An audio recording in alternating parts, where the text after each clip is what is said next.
So here's a quick overview, a primer if you will, on the work coordinate system setting. We don't care where this is located. All we care about is that when we create our setup, we define what is the z-axis and what is the x-axis. In this case here, I have my default behavior to select a z-axis and x-axis.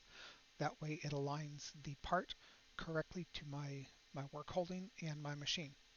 For instance, this part comes in with this surface being up. Well, if I wanted to do work on this edge, I would have to either go into the design workspace and rotate the part, or I can select z-axis and the x-axis.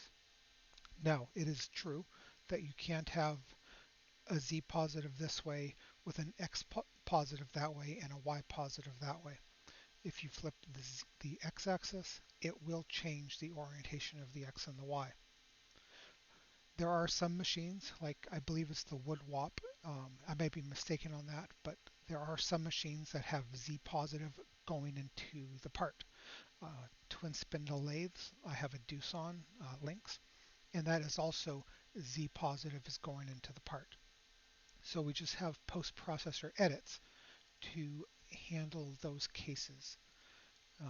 This triad, nomen, whatever you want to call it, is always going to be oriented with Z positive up, X positive to the right, Y positive away from you.